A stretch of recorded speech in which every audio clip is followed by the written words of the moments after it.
Hello दोस्तों, unlisted shares या फिर अनलिस्टेड स्टॉक्स, इसके बारे में जरूर आपने कहीं ना कहीं देखा होगा, सुना होगा या फिर पढ़ा होगा। लेकिन आप में से बहुत सारे ऐसे भाई लोग हैं जिनको अनलिस्टेड शेयर्स का शब्द सुनते ही या फिर अनलिस्टेड स्टॉक्स का शब्द सुनते ही थोड़ा दिमाग में कंफ्यूजन क्रिएट हो जाता है कि ये अनलिस्टेड शेयर्स आखिरकार होते क्या है। तो डोंट वरी, बिल्कुल सही वीडियो पे आए हो। आज वीडियो के अंदर मैं आपको अनलिस्टेड शेयर्स क्या होते हैं और इससे रिलेटेड जितनी बेसिक डिटेल में जानकारी है वो मैं आपको दूंगा, और पूरी कोशिश करूंगा कि उस डिटेल को बहुत ही सरल भाषा में दूं, जिससे हर एक पॉइंट को आप अच्छे से समझ सको और आने वाले फ्यूचर में जब कभी भी आप अनलिस्टेड शेयर्स या फिर अनलिस्टेड स्टॉक्स के बारे में सुनो तो कोई भी कंफ्यूजन आपके पास ना हो। तो आज इस वीडियो के अंदर मैं आपको क्या क्या बताने वाला हूँ, किन किन पॉइंटों के ऊपर हम डिस्कस करेंगे, जिससे आप अनलिस्टेड शेयर्स के बेसिक के ऊपर एक प्रो लेवल का नॉलेज गेन करेंगे। इसलिए वीडियो में अंत तक बने रहे।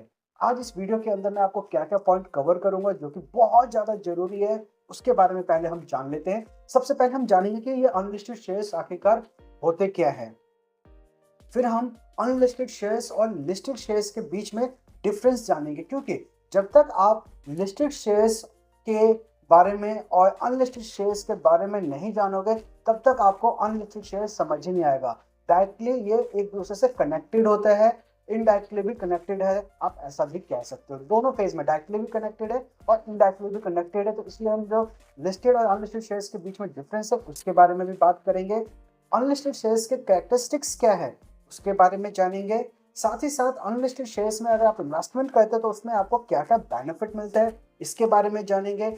जब यहाँ पे इन्वेस्टमेंट की बात आ गई, प्रॉफिट और बेनिफिट की बात आ गई, तो डेफिनेटली रिस्क ऑटोमेटिक क्रिएट हो जाता है, क्योंकि आपको पता है जब कभी कोई हम इन्वेस्टमेंट करते हैं तो ये जरूरी नहीं है कि हर केस में हमें प्रॉफिट ही हो, कभी कभी लॉस भी हो सकता है। और अनलिस्टेड शेयर्स से अनलिस्टेड शेयर्स के ऊपर जो इन्वेस्टमेंट जब हम करते हैं तो उसके ऊपर क्या क्या रिस्क है उसके बारे में हम बात करेंगे। साथ ही साथ जब कभी भी हम अनलिस्टेड शेयर्स में जब कभी भी इन्वेस्टमेंट करने की प्लानिंग करें तो उससे पहले हमें कौन कौन से इंपॉर्टेंट फैक्टर्स को ध्यान रखना है इसके ऊपर बात करेंगे। इसके बाद हम ये भी बात करेंगे कि अगर हमें अनलिस्टेड शेयर्स में अगर ट्रेड करना है, इन्वेस्टमेंट करना है, तो कैसे हम कर सकते हैं। इसके बाद जब इन्वेस्टमेंट का पॉइंट आ गया तो डेफिनेटली हम इंडियंस है, और इंडियन के अंदर आपको पता ही है कि जो भी आपकी इन्वेस्टमेंट होती है उसमें चाहे आप कितना भी छोटा गेन करो, यानी आपका कैपिटल गेन होगा तो उसके ऊपर आपको टैक्स तो देना ही देना होगा। तो हम टैक्स के ऊपर भी बात करेंगे कि अगर आपका अनलिस्टेड शेयर्स में कोई भी इन्वेस्टमेंट है, उसमें कोई भी टाइप से, चाहे लॉन्ग टर्म या शॉर्ट टर्म में कोई भी कैपिटल गेन हो रहा है तो उस पर आपको कितना टैक्स लगेगा। साथ ही साथ हम बात करेंगे जब कभी भी हम अनलिस्टेड शेयर्स के ऊपर इन्वेस्टमेंट करते हैं तो कौन कौन से ऐसे चैलेंजेस है जिसे हमें फेस करना पड़ता है। जी हाँ, इसके अंदर कुछ चैलेंजेस है जिसके बारे में आपको पता बहुत जरूरी है कि आपको पता होना चाहिए। साथ ही साथ अनलिस्टेड शेयर्स के अंदर एक लॉकिंग पीरियड होता है, उसके बारे में बताएंगे। और अनलिस्टेड शेयर्स में अगर कभी भी आप इन्वेस्टमेंट करते हो तो आपका क्या कमीशन लगेगा, क्या ब्रोकरेज लगेगा, इसके बारे में भी जानेंगे। क्योंकि आपको पता है अगर आप नॉर्मल लिस्टेड कंपनियों के अंदर यानी कोई भी स्टॉक के अंदर, शेयर मार्केट के अंदर कोई भी ट्रेडिंग करते हो तो आप अपने टर्मिनल के थ्रू करते हो, तो वहां से आपको ब्रोकर के थ्रू जो आपने टर्मिनल अकाउंट ओपन कराया होता है तो आपको छोटा मोटा एक ब्रोकरेज देना होता है। तो ठीक इसी ढंग से अनलिस्टेड शेयर्स में भी जब हम इन्वेस्टमेंट करते हैं तो यहाँ पे भी आपको छोटा सा कमीशन या फिर ब्रोकरेज देना होता है। वो क्या होगा, यानी बहुत सारी 10 ऐसे पॉइंट है जो इस वीडियो में कवर करेंगे। लेकिन इसके साथ दो एक्स्ट्रा मैं पॉइंट आपको बताऊंगा कि अनलिस्टेड शेयर्स का आने वाला फ्यूचर क्या है। और अगर आप लोग प्लानिंग कर लेते हो, ये वीडियो देखने के बाद आपको अगर समझ में आता है कि हाँ हमें अपने अनलिस्टेड शेयर्स में भी इन्वेस्टमेंट करना चाहिए, तो कुछ ऐसे प्रो टिप्स मैं दूंगा जो आपको एक सक्सेसफुल इन्वेस्टर बनाएगा अनलिस्टेड शेयर्स के अंदर, और आपकी इन्वेस्टमेंट है उसमें एक अच्छा से अच्छा ग्रोथ पा सकते हो। तो देखा आपने, करीब 10 पॉइंट तो हमारी ये हो गया, साथ में 2 पॉइंट मैं अलग से बताऊंगा। तो पूरी कोशिश करूंगा कि इस वीडियो को छोटा से छोटा बनाओ ताकि आप इसके अंदर सभी इंफॉर्मेशन अच्छे से गैदर कर सके। और किसी वजह से अगर ये वीडियो 2 या 5 मिनट का एक्स्ट्रा भी हो जाएगा, डोंट वरी, क्या हो गया, 5 मिनट अगर एक्स्ट्रा देने पे कोई अच्छी नॉलेज मिल रही है जो आपके लाइफ में आगे काम आने वाला है, तो मुझे नहीं लगता कि कोई दिक्कत है। तो चलिए अब बिना टाइम वेस्ट किए सबसे पहले हम बात करते हैं कि ये अनलिस्टेड शेयर्स होते क्या है। देखो, ये अनलिस्टेड शेयर्स की अगर हम बात करें तो सबसे पहले हमें ये जानना बहुत ज्यादा जरूरी है कि लिस्टेड शेयर क्या होता है, क्योंकि लिस्टेड का ही उल्टा क्या होता है, अनलिस्टेड शेयर्स होता है। तो मैं आपको बताता हूँ, जो भी हमारी इंडियन स्टॉक एक्सचेंज है यानी कि एनएससी और बीएससी, इन एक्सचेंजेस के ऊपर जो भी कंपनी लिस्टेड है, उन कंपनीज के शेयर्स को हम लिस्टेड शेयर्स कहते हैं। और जो कंपनियां हमारे इंडियन स्टॉक एक्सचेंज में लिस्टेड नहीं है, उन कंपनियों को हम अनलिस्टेड शेयर्स कहते हैं। आई रिपीट अगेन, जब कभी भी कोई भी कंपनी हमारे इंडिया के अंदर हमारे इंडियन स्टॉक एक्सचेंज पे अगर लिस्टेड है, यानी कि एनएससी और बीएससी के ऊपर वो कंपनी लिस्टेड है, तो लिस्टेड कंपनी के शेयर्स को हम लिस्टेड शेयर्स कहेंगे। और इसका ठीक उल्टा, जो कंपनियां हमारे इंडियन स्टॉक एक्सचेंज में लिस्टेड नहीं है, उन कंपनीज के शेयर्स को हम अनलिस्टेड शेयर्स कहेंगे। अब आपके मन में ये बात आ रही होगी कि लिस्टेड शेयर्स जो यहाँ पे है उसके अंदर तो नॉर्मली हम ट्रेड करते हैं, इन्वेस्टमेंट कहते हैं, तो वो तो एक लीगल प्लेटफॉर्म है, हम वहां से ट्रेड कर रहे हैं। तो क्या अनलिस्टेड शेयर्स में ट्रेड करना लीगल है? जी हाँ, इसका सिंपल सा जवाब है, आज के टाइम में इंडिया के अंदर किसी भी अनलिस्टेड शेयर्स के अंदर इन्वेस्टमेंट करना पूरा का पूरा लीगल है। बस इसके अंदर एक छोटा सा क्लॉज ये होता है कि जो लिस्टेड शेयर्स होते हैं उसके अंदर आप एक टर्मिनल होता है, वहां से आप ट्रेड कर सकते हो, इन्वेस्टमेंट कर सकते हो। लेकिन जो अनलिस्टेड शेयर्स होते हैं, इसके लिए कोई पर्टिकुलर डेडिकेटेड ट्रेड नहीं मतलब टर्मिनल नहीं बना हुआ जहां से आप डायरेक्टली ट्रेड नहीं कर सकते। इसके लिए आपको बेसिकली किसी मीडिएटर की जरूरत पड़ती है, जिसे हम ओटीसी भी बोल देते हैं, कि ओवर द काउंटर ये काम करता है। यानी कि अनलिस्टेड शेयर का जो मैकेनिज्म है, ओवर द काउंटर काम करता है। जब कभी भी आपको अनलिस्टेड शेयर्स में अगर इन्वेस्टमेंट करना है तो किसी ब्रोकर से आप कर सकते हो, और बाकी अदर से भी कर सकते हैं, जो आने वाले वीडियो में मैं आपको बताऊंगा कि कैसे आप अनलिस्टेड शेयर्स में ट्रेड कर सकते हो, पोर्शन में हम कवर करेंगे। बस अभी व्हाट आर अनलिस्टेड शेयर, तो इसका एक सिंपल सा आंसर है, जो कंपनियां स्टॉक मार्केट में लिस्टेड है उन कंपनियों को लिस्टेड शेयर्स कहते हैं। जो कंपनियां लिस्टेड नहीं है इंडियन स्टॉक एक्सचेंज के अंदर, जैसे कि एनएससी और बीएससी, उनको हम अनलिस्टेड शेयर्स कहते हैं। वहीं पे अगर हम बात करें कि डिफरेंसेस की, अगर हम बात करें जिसके अंदर लिस्टेड और अनलिस्टेड शेयर्स के बीच में जो मेन डिफरेंसेस है, क्योंकि आगे जितने भी पॉइंट आएंगे अगर उन पॉइंट को आपको सही से समझना है तो डिफरेंसेस हमें सबसे पहले समझना पड़ेगा कि लिस्टेड शेयर्स और अनलिस्टेड शेयर्स के बीच में डिफरेंसेस क्या होता है। जब तक आप डिफरेंसेस नहीं समझ पाओगे ना, तो लिटरली बता रहा हूँ पूरा वीडियो वेस्टेड है। तो इसको ध्यान से आप समझना, और ऑलमोस्ट मोटे मोटे सारे पॉइंट इस डिफरेंसेस के अंदर कवर भी मैं करूँगा।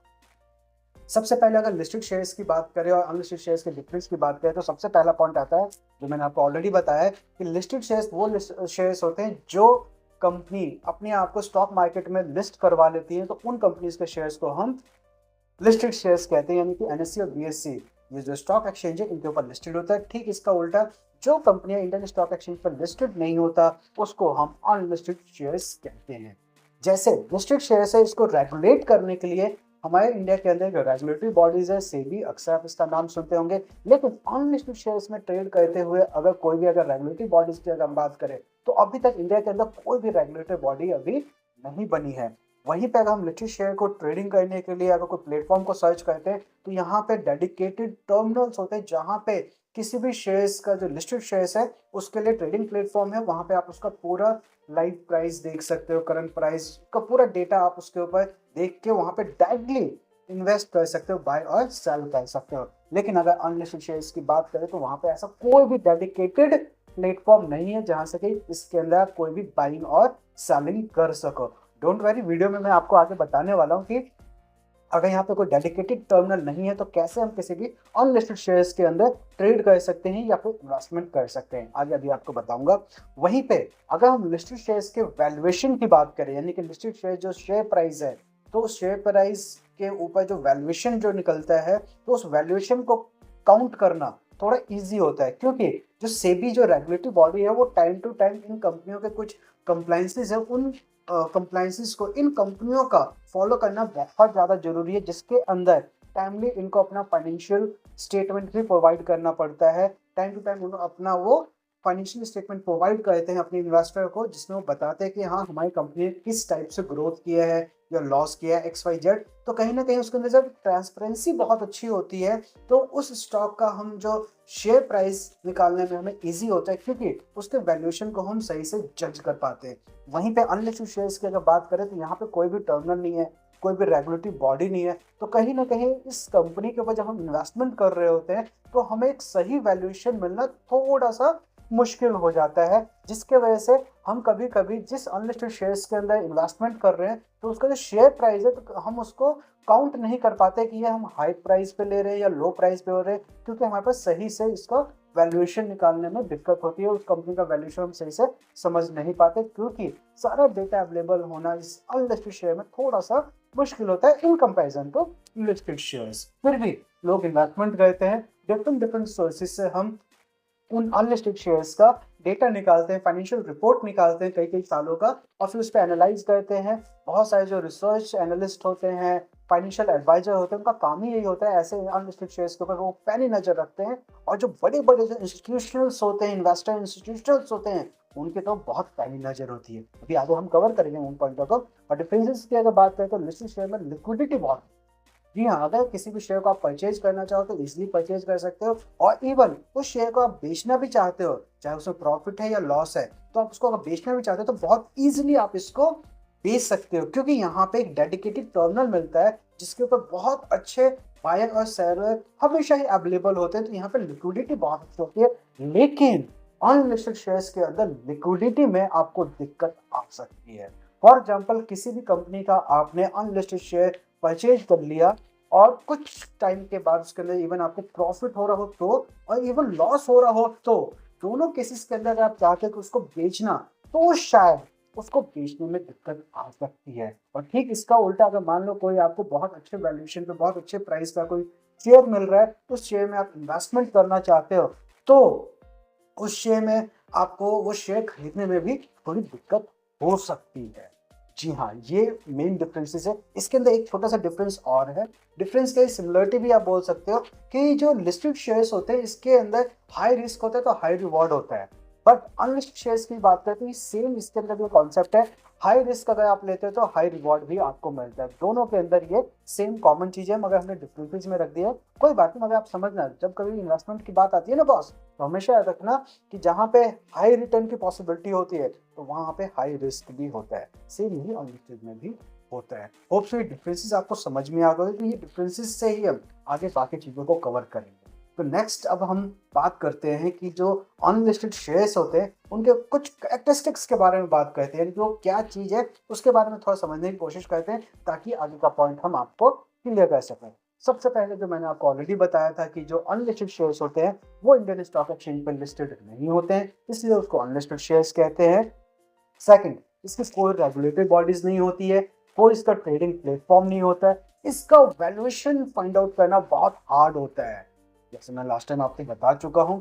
ठीक इसी ढंग से इसके अंदर लिक्विडिटी की बहुत प्रॉब्लम आती है, ठीक है, और हाई रिस्क और हाई रिवॉर्ड होता है। तो ये बेसिकली इनके कुछ मेन कैरेक्टरिस्टिक्स हैं अनलिस्टेड शेयर्स के।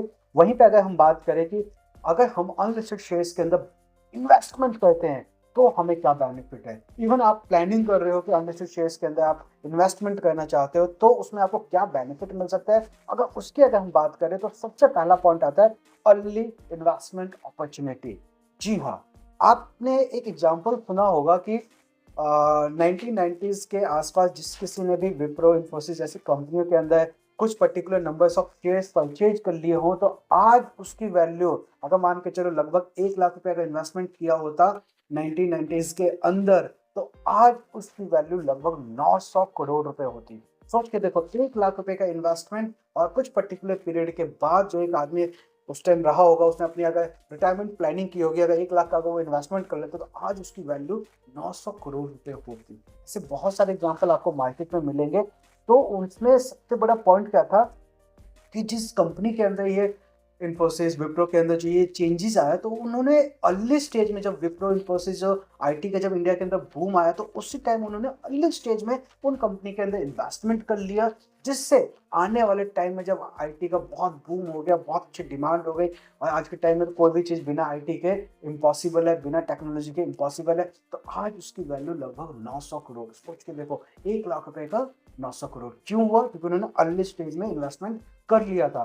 बट अगर अभी आप उन शेयर्स के अंदर इन्वेस्टमेंट करोगे तो शायद आपको उस टाइप का ग्रोथ ना मिले, क्योंकि अर्ली स्टेज में जो भी इन्वेस्टमेंट होता है उसके अंदर बहुत अच्छा आपको रिटर्न मिलने की पॉसिबिलिटी होती है अगर आपने किसी अच्छे कंपनी को सिलेक्ट कर लिया तो ठीक इसी तरह से जितने अनलिस्टेड शेयर्स होते हैं तो बेसिकली इसके अंदर कौन सी कंपनी आती है, जो न्यू स्टार्टअप्स होते हैं वो आते हैं, जो पिछले कुछ 5-10 साल से अपना काम कर रहे हैं, अपने काम में बहुत अच्छा उन्होंने ग्रोथ किया है, अपने प्रोडक्ट और सर्विस को बहुत अच्छे स्केल पे लेके आए हैं और उनको अब ऐसा लगता है कि आने वाले टाइम में उनका बहुत अच्छा ग्रोथ होने वाला है। तो ऐसी कंपनी को फाइंड आउट करके ऐसे अर्ली स्टेज वाली कंपनियां जो अगर उसके अंदर इन्वेस्टमेंट करते तो डेफिनेटली आपको कुछ टाइम पीरियड के बाद बहुत अच्छा मतलब रिटर्न मिल सकता है। इसीलिए कहते हैं कि अर्ली स्टेज शेयर्स के अंदर एक ऑप्शन हमें मिलता है कि अर्ली स्टेज कोई भी कंपनी है तो उसके अंदर हम इन्वेस्टमेंट करके अच्छा खासा उसमें बेनिफिट पा सकते हैं। वहीं पे सेकंड पॉइंट की बात करें तो सेम यहाँ पे हाई ग्रोथ है।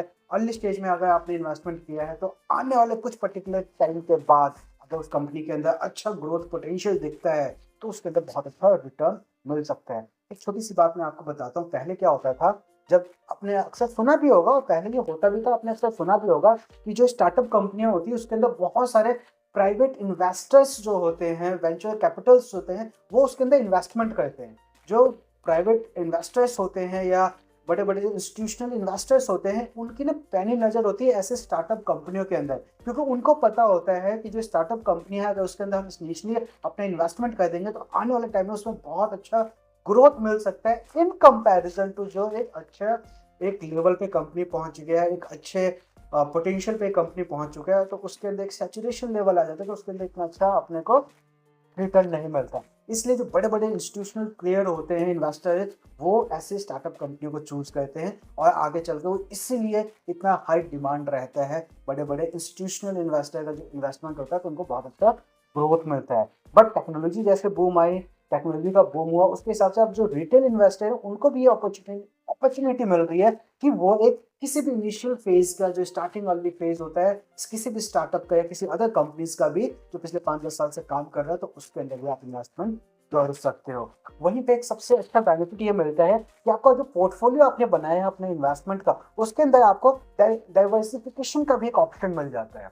फॉर एग्जाम्पल आपने जो पोर्टफोलियो बना रखा है इन्वेस्टमेंट का उसके अंदर गोल्ड हो सकता है, रियल एस्टेट हो सकता है, म्यूचुअल फंड हो सकता है, स्टॉक्स हो सकते हैं, जो आपने अलग अलग डाइवर्सिफिकेशन अपने इन्वेस्टमेंट पोर्टफोलियो को दे रखा है तो उसके अंदर एक ये इंस्ट्रूमेंट और आप ऐड कर सकते हो। वो इंस्ट्रूमेंट है अनलिस्टेड शेयर्स या फिर अनलिस्टेड स्टॉक्स का भी आप इसके अंदर अपने पोर्टफोलियो के अंदर ऐड कर सकते हो। ये भी एक बहुत अच्छा डाइवर्सिफिकेशन का अपने पास टूल बन जाता है, इन्वेस्टमेंट टूल बन जाता है, इन्वेस्टमेंट इंस्ट्रूमेंट बन जाता है जिससे हम अपने पोर्टफोलियो में एक अच्छा ग्रोथ ला सकते हैं।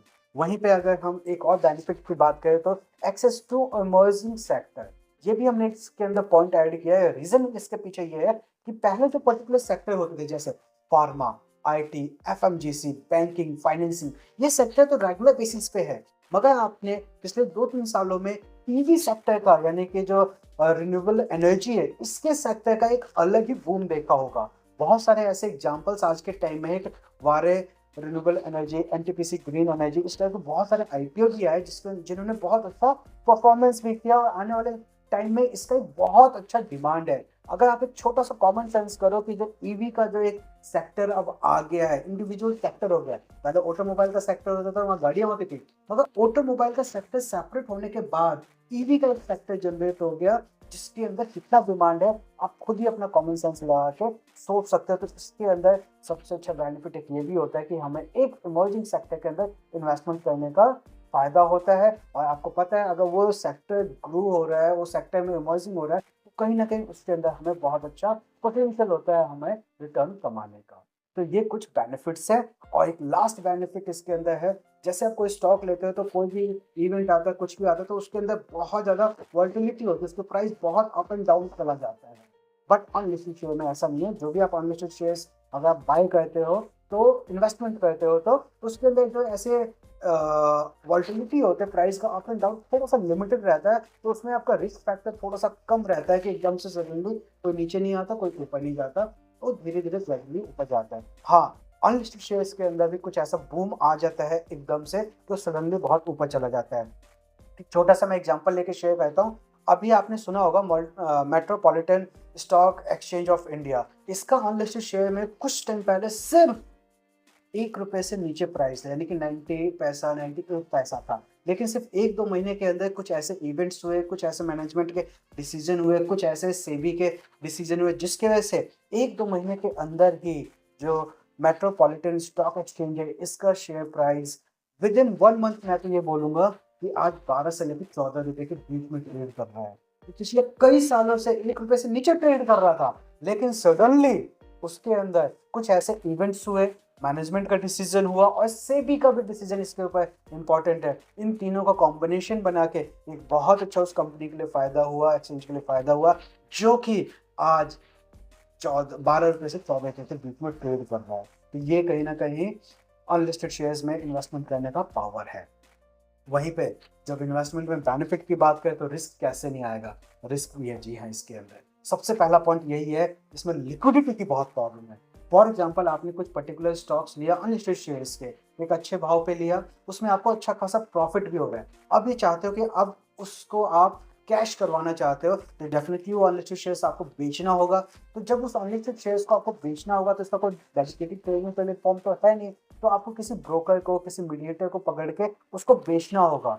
तो क्या पता अगर जिस अनलिस्टेड शेयर में आपने जो प्रॉफिट कमाया है, जो आपने तो एक सही एंट्री पे, सही लेवल पे एंट्री कर ली थी, लेकिन जब उसका लेवल हाई हो गया, यानी उसका प्राइस हाई हो गया, तो उस हाई प्राइस पे कोई दूसरा बायर उसको खरीदना चाहता है या नहीं चाहता, या फिर वैसे बायर को ढूँढना थोड़ा मुश्किल हो जाता है। और कभी-कभी कुछ केसेस में तो ऐसा भी देखा गया है कि जिन्होंने अपना अनलिस्टेड शेयर्स के अंदर बहुत अपना हार्ड मनी इन्वेस्टमेंट किया, बहुत अच्छा उनको प्रॉफिट भी मिला। कुछ ऐसी इमरजेंसी सिचुएशन उनके साथ आ गई जिसकी वजह से उनको बेचना पड़ रहा था।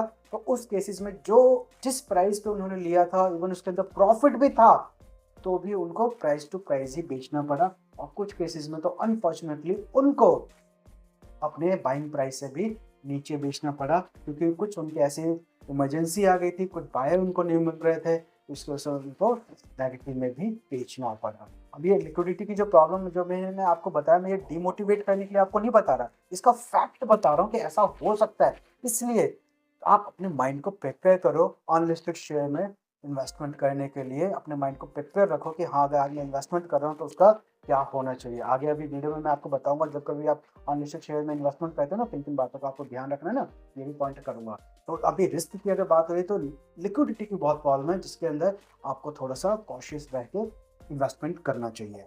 वहीं पे अगर जैसे अनसर्टेन एग्जिट टाइमलाइन है, मैंने आपसे पहले समझाया है थोड़ी देर पहले ही, कि अगर आप उसको बेचना चाहते हो तो इसका ना मतलब बहुत ही मुश्किल हो जाता है कभी कभी, कुछ सिचुएशन, कुछ कंडीशंस के अंदर तो बहुत अनसर्टेन रहता है अगर आप उसे एग्जिट भी करना चाहो तो। थर्ड, इसके अंदर रिस्क ये होता है, इन अनलिस्टेड शेयर्स को रेगुलेट करने के लिए कोई रेगुलेटरी बॉडीज नहीं है सेबी की तरह। तो अगर ये कंपनी, कभी कभी क्या होता है कि कुछ ऐसी कंपनियां होती हैं जो अपने फाइनेंशियल रिपोर्ट को वो सही प्रेजेंट कर रहे हैं कि नहीं कर रहे, उसके ऊपर एक क्लेरिफिकेशन नहीं आ पाती है। वो अनलिस्टेड शेयर से अपना जो भी फाइनेंशियल स्टेटमेंट निकालते हैं तो आपको तो उसी के ऊपर बिलीव करना पड़ता है। ट्रांसपेरेंसी कम होती है उसके अंदर, और कभी कभी कुछ केसेस में तो बहुत सारी कंपनियां उन चीज़ों को मैनिपुलेट भी कर सकती हैं। तो रेगुलेटरी बॉडी नहीं है, तो ये भी एक छोटा सा रिस्क है कि जो आपकी वैल्यूएशन है, जो आपका शेयर प्राइस है, उसके ऊपर आप एक पैनी नज़र रखते हुए भी आपको थोड़ा बहुत चीट होने का थोड़ा सा टेंशन हो सकता है। फिर मैं कह रहा हूँ, मैं आपको डरा नहीं रहा, मैं आपको डिमोटिवेट नहीं कर रहा, बस आपको नॉलेज दे रहा हूँ ताकि आप कॉशियस रहे, सावधान रहे जब कभी भी आप किसी अनलिस्टेड शेयर्स के अंदर इन्वेस्टमेंट करते हैं। तो वहीं पे अगर रिस्क में बात करें तो वैल्यूएशन भी एक सबसे बड़ा चैलेंज है, जैसे मैंने आपको बताया। और साथ ही साथ अनलिस्टेड शेयर्स के अंदर इन्वेस्टमेंट करना थोड़ा सा रिस्की होता है, क्योंकि इसके ऊपर कोई रेगुलेटरी बॉडी नहीं होता ना, तो कभी भी कंपनी कोलैप्स कर सकती है। उसके जो मैनेजमेंट लेवल है, बहुत ऐसे पास्ट में एग्जाम्पल रहे हैं, तो आप उनको एक बार रीड जरूर कर लेना कभी भी आप इन्वेस्टमेंट करने की सोचो तो।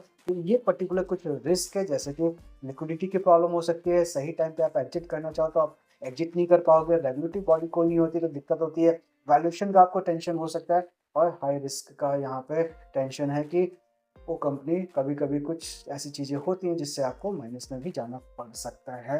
और सबसे लास्ट पॉइंट इसके अंदर है कि इसके अंदर लॉकिंग पीरियड होता है। जितने भी अनलिस्टेड शेयर्स होते हैं उनका हमेशा अक्सर ये प्लान होता है कि हम अपनी कंपनी को एक अच्छे लेवल पे लेके जाएंगे, ग्रोथ करेंगे बहुत अच्छा, और बाद में हम अपनी कंपनी को इंडियन स्टॉक एक्सचेंज पे लिस्ट करेंगे। तो आपको पता है कि जब कभी कोई कंपनी लिस्ट होती है तो उससे पहले उसको आईपीओ लेके आना होता है। तो ज़्यादातर जो कंपनियां होती हैं वो कभी-कभी तो आईपीओ लेके भी नहीं आ पाती, और जो कंपनियां आईपीओ लेके भी आ जाती है तो अक्सर वो आईपीओ का जो लिस्टिंग डेट होता है तो उस दिन एक बहुत अच्छा परफॉर्मेंस करती है, अगर कोई अच्छी कंपनी होती है तो। तो जैसे ही आईपीओ आता है तो आपने ये प्लान करके सोचा, इन्वेस्टमेंट करने की सोची कि ठीक है, अभी मैं इसका अनलिस्टेड शेयर ले लेता हूँ, जैसे इसका आईपीओ आएगा तो मैं अपने इस स्टॉक को ट्रेडिंग प्लेटफॉर्म पे मैं बेच दूंगा। तो थोड़ा सा यहाँ पे आपको कोशिश होने की जरूरत है, ध्यान रखने वाली बात है। जब कभी भी आप कोई भी कंपनी के अंदर इन्वेस्टमेंट करते हो अनलिस्टेड शेयर्स के अंदर, और उसका जब आईपीओ आ जाता है, उस कंपनी को लिस्ट भी हो जाती है वो इंडियन स्टॉक एक्सचेंज में, तो उसके बाद आपको 6 महीने तक वो आप उस अनलिस्टेड स्टॉक, जो आप लिस्टेड स्टॉक में कन्वर्ट हो चुका है आईपीओ आने के बाद और स्टॉक एक्सचेंज में लिस्ट हो गया है, तो लिस्टेड होने के बाद 6 महीने तक आप उस स्टॉक को बेच नहीं सकते। जो पहले अनलिस्टेड स्टॉक हुआ करता था, लिस्टेड स्टॉक्स होने के बाद उसे आप 6 महीने तक बेच नहीं सकते, क्योंकि ये गवर्नमेंट का रूल है, सेबी का रूल है कि कोई भी कंपनी अगर अनलिस्टेड शेयर में कोई भी बंदा इन्वेस्टमेंट करता है, उसके आईपीओ आने के बाद सडनली वो बेच नहीं सकता, उसको 6 महीने तक वेट करना पड़ता है। और मैंने जैसे पहले भी बताया, इसमें हर अनलिस्टेड कंपनी के अंदर ये गारंटी नहीं है कि आगे चलकर उसका आईपीओ आएगा ही आएगा, इस बात का भी आपको ध्यान रखना है। वहीं पे अगर हम बात करें कि कुछ ऐसे फैक्टर जिसके अंदर जब कभी भी हम अनलिस्टेड शेयर्स के अंदर इन्वेस्टमेंट करें तो हमें किन किन फैक्टर का ध्यान रखना चाहिए, तो सबसे पहला अपना एक रिसर्च होना चाहिए। जी हाँ, आपको किसी भी अनलिस्टेड शेयर्स के अंदर इन्वेस्टमेंट करने से पहले आप अपनी खुद की बहुत अच्छी रिसर्च करो। आप अपने ब्रोकर की मदद ले सकते हो, आप अपने फाइनेंशियल एडवाइजर की मदद ले सकते हो, और डिफरेंट डिफरेंट जो रिसोर्सेज मार्केट में अवेलेबल है उनका आप यूज करके एक अच्छा रिसर्च करो जब कभी भी आप किसी भी अनलिस्टेड शेयर्स के अंदर इन्वेस्टमेंट करते हो तो। और सेकंड सबसे मोस्ट इंपॉर्टेंट पॉइंट है, जब कभी भी आप किसी भी अनलिस्टेड शेयर्स के अंदर इन्वेस्टमेंट करते हो, टाइम होरिजन, यानी इन्वेस्टमेंट का आपका टाइम पीरियड क्या है वो बहुत इंपॉर्टेंट है। अनलिस्टेड शेयर्स बेसिकली एक ऐसा इन्वेस्टमेंट है जिसके अंदर आपको लॉन्ग टर्म में बहुत अच्छा बेनिफिट मिलता है। अगर आप शॉर्ट टर्म के लिए सोच रहे हो कि हाँ, 1 महीने में लिए, दूसरे महीने बेच देंगे, चौथे महीने छठे महीने बेच देंगे, या 1 साल के बाद बेच देंगे, तो कहीं ना कहीं शायद ये गलत डिसीजन रहेगा आपका। अनलिस्टेड शेयर्स में तभी आप इन्वेस्टमेंट करो जब आपका होरिजन 5 साल या 10 साल का हो, तो बहुत अच्छा बेनिफिट मिल सकते हैं। हाँ, कुछ लोग ये कह सकते हैं कि 1-2 साल के अंदर अगर बेचना चाहे डेफिनेटली आप बेच भी सकते हो, बहुत लोग ऐसा भी कहते हैं। मगर मेरा पर्सनल ओपिनियन ये है कि अगर आप अनलिस्टेड शेयर्स का आप इन्वेस्टमेंट कर रहे हो तो कम से कम 1 साल और 2 साल का शॉर्ट टर्म रखो, और लॉन्ग टर्म में अगर जाते हो तो जितना लंबा रखोगे उतना ज़्यादा आपको बेनिफिट मिल सकता है, अगर आपने एक सही अनलिस्टेड शेयर्स आपने सिलेक्ट किया होगा तो। इसके बाद जो इसके अंदर रिस्क फैक्टर्स हैं उनको खासा आपको ध्यान रखना है, जैसे लिक्विडिटी का, वैल्यूएशन का, इन चीज़ों का आपको खासा ध्यान रखना है कि आगे चल के कोई मतलब इस टाइप का कोई दिक्कत ना आए। तो उन चीज़ों के ऊपर फोकस करते हुए, ध्यान रखते हुए करना है। जैसे रिस्क जो फैक्टर बताए थे ना, उनको अगर ध्यान दोगे तो उन सभी पॉइंटों को कंसिडर करके ही इन्वेस्टमेंट करना है। कंप्लाइंसेस, जो रेगुलेटर बॉडीज की जो कंप्लाइंसेस है उनको ध्यान में रखते हुए कि अगर मान के चलो किसी अनलिस्टेड शेयर्स के अंदर आप इन्वेस्टमेंट कर रहे हो, उसका आईपीओ भी आ गया, बट हो सकता है कुछ ऐसी चीज़ें हों जिससे कि वो आपका अनलिस्टेड शेयर जो आपने इन्वेस्टमेंट कर रखा है उसका प्राइस सडनली नीचे चले जाए, तो उसके जो कंपनी है वो रेगुलेटरीज, जो अदर रेगुलेटरीज है उनकी सभी चीज़ों को, कंप्लाइंसेस को फॉलो कर रहे नहीं कर रहे, इसका आपको ध्यान देते रहना है। कैपिटल का लॉकिंग पीरियड है, इसका भी आपका ध्यान रखना है कि जब कभी भी आप अनलिस्टेड शेयर्स के अंदर इन्वेस्टमेंट कर रहे हो तो लॉन्ग टाइम के लिए करो। अगर आप ये सोचो कि जैसे उसका अनलिस्टेड शेयर में आज हम इन्वेस्टमेंट कर देते हैं, जैसे इसका आईपीओ आएगा हम इसको सेल कर देंगे, तो नहीं, वो चीज़ नहीं होगा। कम से कम 6 महीने आपको, लिस्टिंग डेट से आपको 6 महीने तक का वेट करोगे तो ही आप उसे बेच पाओगे, नहीं तो नहीं बेच पाओगे। वहीं पे अगर हम इन्वेस्टमेंट कैसे कर सकते हैं किसी भी अनलिस्टेड शेयर के अंदर, तो वो मैं आपको बताता हूँ। ये बताने से पहले मैं आपको ये भी क्लियर करता हूँ, अगर आपको किसी भी अनलिस्टेड शेयर्स के ऊपर कोई भी इंफॉर्मेशन चाहिए तो आप हमसे कोऑर्डिनेट करो, डेफिनेटली हम उसके ऊपर आपको एक बहुत इम्प्रेसिव रिसर्च रिपोर्ट आपको देंगे, ताकि आप एक अच्छे अनलिस्टेड शेयर के अंदर इन्वेस्टमेंट कर सको। इवन आप कोई अनलिस्टेड शेयर में ऑलरेडी इन्वेस्टमेंट कर चुके हो, अगर उसे बेचना है तो भी आप हमसे कोऑर्डिनेट कर सकते हो। अगर हम बात करें कि किसी भी अनलिस्टेड शेयर में कैसे इन्वेस्टमेंट कर सकते हैं, तो आप किसी स्पेसिफिक प्लेटफॉर्म से कर सकते हो। जी हाँ, आज के टाइम में मार्केट में बहुत सारे ऐसे स्पेसिफिक ट्रेडिंग प्लेटफॉर्म है जहाँ से आप किसी भी अनलिस्टेड शेयर्स को बाय कर सकते हो। सॉरी, ट्रेडिंग प्लेटफॉर्म नहीं है, मतलब ऐसे सर्विस प्रोवाइडर हैं जो आपको अनलिस्टेड शेयर्स बाय और सेल करवाने में आपकी मदद कर सकते हैं ऑनलाइन प्लेटफॉर्म में। डायरेक्ट इन्वेस्टमेंट भी कर सकते हैं। डायरेक्ट इन्वेस्टमेंट का मतलब यहाँ पे ये है कि आप चाहो तो किसी मतलब कंपनी को डायरेक्ट अप्रोच करके भी आप डायरेक्ट इन्वेस्टमेंट कर सकते हो। फॉर एग्जांपल कोई कंपनी है, उस कंपनी का आपको पता है कि हाँ, इसमें आने वाले टाइम में बहुत अच्छा पोटेंशियल है। उन कंपनी के मैनेजमेंट से आपकी बात है या कुछ इस तरह से आप बात कर लेते हो और उनको कोई ऑफ़र देते हो और क्या पता शायद वो कंपनी आपके ऑफ़र को एक्सेप्ट कर ले, तो डायरेक्टली में आप कंपनी में डायरेक्टली इन्वेस्टमेंट भी कर सकते हो। बट वो नंबर्स, जो इन्वेस्टमेंट का जो नंबर होता है काफ़ी ह्यूज होता है, बड़ा होता है, तो शायद सबके लिए बस की बात तो नहीं है। एक रिटेल क्लाइंट के लिए तो ये बात नहीं है कि वो इतना बड़ा डायरेक्ट इन्वेस्टमेंट कर सके, बट बहुत से लोग कर सकते हैं। अगर आप में इतना कैपिटल आपके पास है तो आप कर सकते हो, कोई दिक्कत नहीं। साथ ही साथ इसमें private equity and venture capital, जी हाँ, प्राइवेट इक्विटी फर्म्स जो होते हैं या फिर वेंचर कैपिटल्स जो होते हैं, बड़े बड़े जो इंस्टीट्यूशनल इन्वेस्टर्स होते हैं, आप उनको डायरेक्ट अप्रोच करके भी ले सकते हो। फॉर एग्जांपल ऐसे बहुत से मार्केट में वेंचर कैपिटलिस्ट कंपनी है जो बहुत ऐसे स्टार्टअप कंपनियों के अंदर उन्होंने बहुत अच्छा इनिशियली स्टार्टिंग फेज में इन्वेस्टमेंट कर रखा है। आप चाहो तो उनसे भी वो शेयर्स बाय कर सकते हो। और इसके अंदर एक बहुत अच्छा ऑप्शन होता है एम्प्लॉय स्टॉक ऑप्शन, जिसे ईसॉप्स भी बोला जाता है, कि डायरेक्ट जब कभी कोई कंपनी फॉर्म होती है तो उस कंपनी के जो शेयर्स ओनर जो होते हैं अपने एम्प्लॉयज के शेयर्स डिस्ट्रीब्यूट कर देते हैं इन मतलब बहुत सी चीज़ों में, बोनस के रूप में या फिर उनका शेयर होल्डर पैटर्न ही बना देते हैं। तो बहुत सारी चीज़ों में जो उनके जो डेडिकेटेड एम्प्लॉय हुआ करते थे उनको वो शेयर्स दे देते हैं। तो आप उन कंपनीज के एम्प्लॉय से भी तो आप शेयर बाय कर सकते हो। वहीं पे लास्ट एंड फाइनल आता है जो भी फाइनेंशियल एडवाइजर या फिर ब्रोकर है, आप उनसे भी कोऑर्डिनेट कर सकते हो।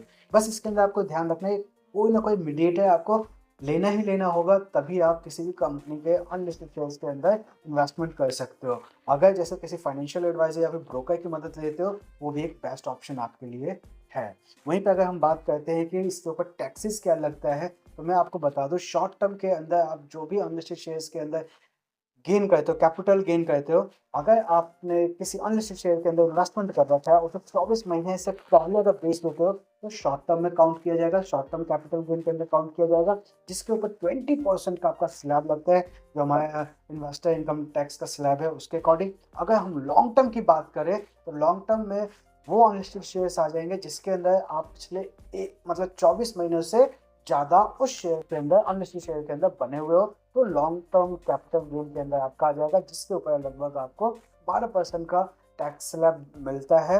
और इन्वेस्टर इनकम टैक्स स्लैब के हिसाब से अभी 12% है। बाकी इसको टाइम टू टाइम आप ट्रैक करते रहना, तो जैसे बजट आता है तो ये टैक्स स्लैब भी चेंज हो जाता है। तो आप इसके लिए गूगल का सहारा ले सकते हो या कमेंट करके हमसे पूछ सकते हो ऑन द स्पॉट क्या टैक्स आपका जा रहा है, क्योंकि अब बहुत जल्दी कुछ ना कुछ टैक्स में चेंजेस भी आएगा, क्योंकि अब बजट आने वाला है।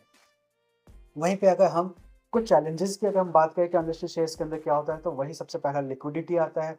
दूसरा इसके अंदर अनसर्टेन एग्जिट टाइम है। अगर आप किसी टाइम एग्जिट करना चाहो या बाय करना चाहो या सेल भी करना चाहो, तो उसका कोई मतलब फिक्स टाइम नहीं है कि आप उसी टाइम कर सकते हो जब आप चाहो, तो आपको शायद वेट भी करना पड़ सकता है।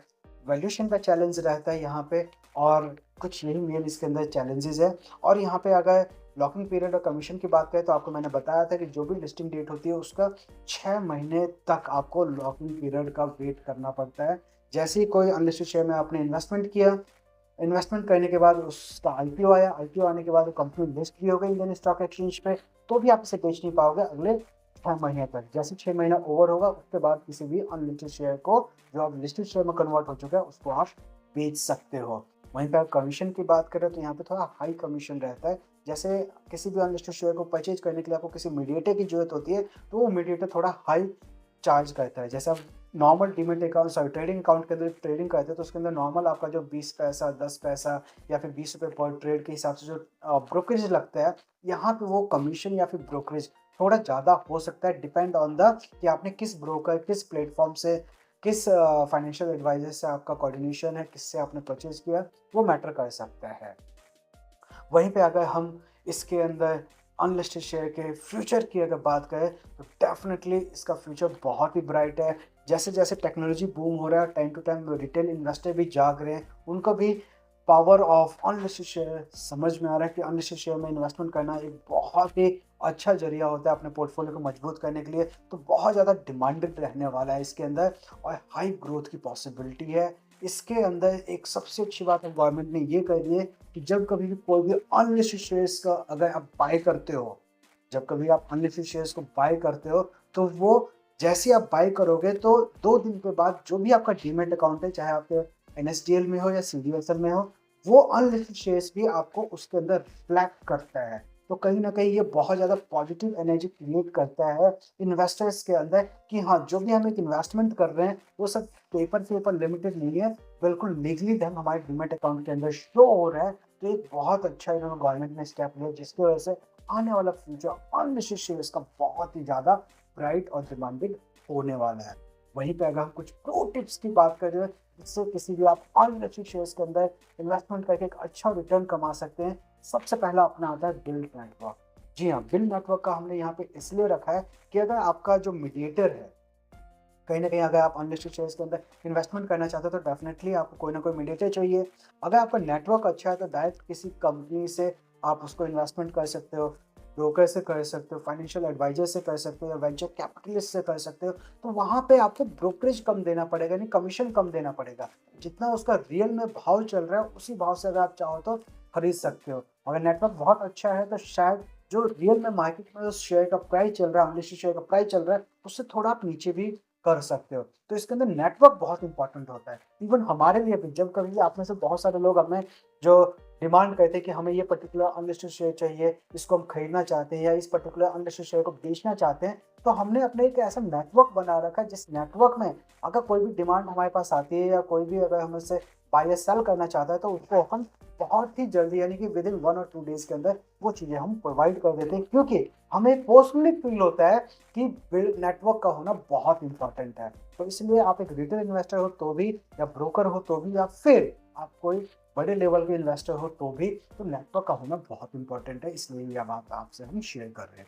वहीं पे लीवरेज एक्सपर्ट्स, जो आप किसी भी अनलिस्टेड शेयर्स के ऊपर इन्वेस्टमेंट करना चाहते हो तो एक्सपर्ट्स होते हैं, फाइनेंशियल एडवाइजर होते हैं, या फिर रिसर्च जो भी आप कर सकते हो, मैक्सिमम टू मैक्सिमम आप उसके ऊपर एक्सपर्टीज जो लोग हैं, एक्सपर्ट्स जो लोग हैं, उनकी मदद ले सकते हो, या खुद भी उस चीज़ में एक एक्सपर्टीज लेने की कोशिश करके आप इन्वेस्टमेंट करें।